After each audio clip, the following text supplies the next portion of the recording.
এরপরে হচ্ছে কি, এরপরে হচ্ছে যেটা সেটা হচ্ছে যে, তো এটা হচ্ছে ইম্পোর্টের ক্ষেত্রে, তো আমরা বাজারটাকে উন্মুক্ত করে দিয়েছি।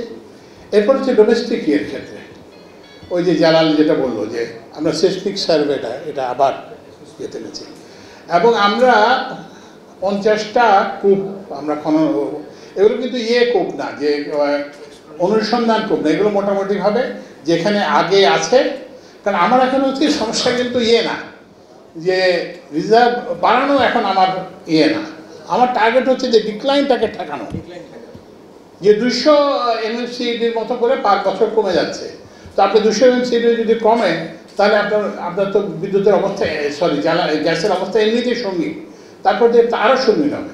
তো ওই জন্য আমরা করতে গিয়ে বিভিন্ন এবং এগুলোকে আমরা ওই যেটা প্রায়োরিটাইজ করছি, যদিও 50-এর একটা তালিকা আছে, কিন্তু আমরা একটা কমিটি করছি, যে কমিটি দেখবে, যেখানে রিজার্ভ ইঞ্জিনিয়ার আছে, অন্যান্য সবাই আছে, যারা দেখবে যে আসলে মানে কোনটা সবচেয়ে প্রতিশ্রুতিশীল, এবং সেখানেই আমরা করব, ড্রিলিং করব। এবং আমাদের ড্রিলিংয়ের একটা সীমাবদ্ধতা হচ্ছে যে পেট্রোবাংলার রিগগুলো বেশি নিচে যেতে পারে না, 3000 না 4000 এরকম। তো আমরা ওই জন্য এটাও মুক্ত করে দিয়েছি। আমরা বলেছি যে না, পেট্রোবাংলা ছাড়াও বাপেক্সের কিন্তু আমরা অবশ্যই পুরোপুরি ব্যবহার করব। বাপেক্সকে আমরা ছোট করবো না, বাপেক্সের জন্য প্রয়োজন হলে আরও রিগ আনার ব্যবস্থা করব, নতুন রিগ যেটা ক্যাপাসিটি সেটা আনার ব্যবস্থা করব।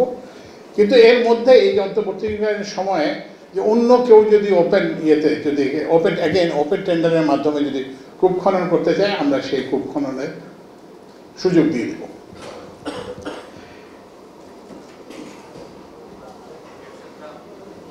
আচ্ছা, এরপরে যেটা হচ্ছে যে, তো এটা গ্যাসের ক্ষেত্রে মোটামুটিভাবে আমরা এটা আচ্ছা, আরেকটা জিনিস, এটা আমার একটু যদি ভুলে না যাই, গ্যাসের বলে দিই। তো গ্যাসের যেটা সংকট, এটা কিন্তু সাপ্লাই ডিমান্ডের সংকট। মানে আমার দরকার হচ্ছে 3200 MMCD, আমি ইম্পোর্ট এবং লোকাল ডোমেস্টিক সাপ্লাই মিলে 2700-2800 এরকম করতে পারি। তো 400 মেগাওয়াট, 400 MMCD একটা শর্টফল আছে। তো এই জন্যই এখন হচ্ছে কি সহজ সমাধান আমাকে সবাই বলে যে, উনি একজন ভদ্রমহিলা, যে অনলি লেডি স্পিকার, বললেন যে সিএনজির জন্য আমরা সিএনজি বন্ধ করে দেন।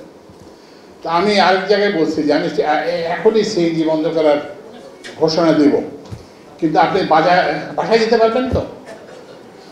সমস্ত সিএনজি চালকরা আপনার রাস্তা আটকে দেবেন। তারপর আরেকটা সহজ সমাধান হচ্ছে যে বাসা বাড়িতে গ্যাস বন্ধ করে দেন, তাহলে তো আমি নিজেই বাসায় যেতে পারবো না।